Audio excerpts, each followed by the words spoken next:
Hi friends, welcome to VV tech. இந்த வீடியோவில் நம்ம வாட்ஸ்அப் பிஸ்னஸில் வந்து ரீட் ரிசிப்ட்ஸை வந்து நம்ம எப்படி டேர்ன் ஆஃப் பண்ணலாம் அப்படின்றத தான் பார்க்க போகிறோம். ஸோ வாங்க வீடியோக்குள்ளே போகலாம்.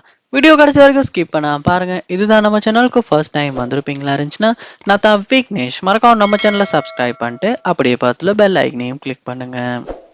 அதாவது ரீட் ரிசிப்ட்ஸ் அப்படின்ற ஆப்ஷன் வந்து எதுக்கு யூஸ் பண்ணுறோம் அப்படின்னா, நம்ம ஒரு மெசேஜை யாராவது அனுப்புனதை பார்ப்போம் இருந்துச்சுன்னா ப்ளூ டிக் வந்து கண்டிப்பாக வந்து வாட்ஸ்அப்பில் வந்து வரும். ஸோ இந்த ப்ளூ டிக் வரக்கூடாது, நீங்கள் மெசேஜை பார்த்தாலும் ப்ளூ டிக் வரக்கூடாது அப்படின்னா கண்டிப்பாக உங்களால் இந்த ரீட் ரிசிப்ட்ஸை வந்து டேர்ன் ஆஃப் பண்ணிவிட்டு அந்த ஃபீச்சரை யூஸ் பண்ண முடியும்.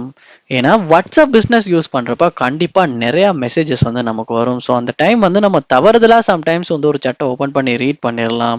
ஸோ அதுக்கு ரிப்ளை பண்ண முடியாமல் போகலாம். இல்லாட்டி நீங்கள் மெசேஜ் ரீட் பண்ணாலும் உங்களுக்கு தெரியக்கூடாதுன்ற ஒரு சந்தர்ப்பத்தில் கூட வந்து இந்த ஆப்ஷன் நீங்கள் டேர்ன் ஆஃப் பண்ணலாம். ஸோ எப்படி டேர்ன் ஆஃப் பண்ணணும் அப்படின்னா, ஃபர்ஸ்ட் ஸ்டெப்பாக நீங்கள் என்ன செய்யுங்கன்னா, வாட்ஸ்அப் பிஸ்னஸ் ஆப்பை வந்து ஓப்பன் பண்ணிடுங்க. ஓப்பன் பண்ணிட்டு இதில் மேலே கார்னரில் போயிட்டு பாருங்க, 3 டாட்ஸ் வந்து இருக்கும். அந்த 3 டாட்ஸை கிளிக் பண்ணி செட்டிங்ஸ் உள்ள போங்க. செட்டிங்ஸில் போனதுக்கு அப்புறமா ப்ரைவசி அப்படின்ற ஒரு ஆப்ஷன் ஒன்று இருக்கும், அதையுமே கிளிக் பண்ணுங்க. கிளிக் பண்ணிட்டு இங்கே பாருங்க, ரீட் ரிசிப்ட்ஸ் அப்படின்ற ஒரு ஆப்ஷன் ஒன்று இருக்கும். ஸோ இந்த ஆப்ஷனை டேர்ன் ஆஃப் பண்ணிடுங்க. ஸோ இப்போ உங்களுடைய வாட்ஸ்அப் பிஸ்னஸில் வந்து ரீட் ரிசிப்ட்ஸ் வந்து டேர்ன் ஆஃப் ஆகிருச்சு. ஸோ மெசேஜை யார் நீங்கள் ரீட் பண்ணாலுமே வந்து ப்ளூ டிக் வந்து காட்டாது. ஸோ இப்படி தான் வந்து வாட்ஸ்அப் பிஸ்னஸில் வந்து நம்ம ரீட் ரிசிப்ட்ஸை வந்து டேர்ன் ஆஃப் பண்ணுறது.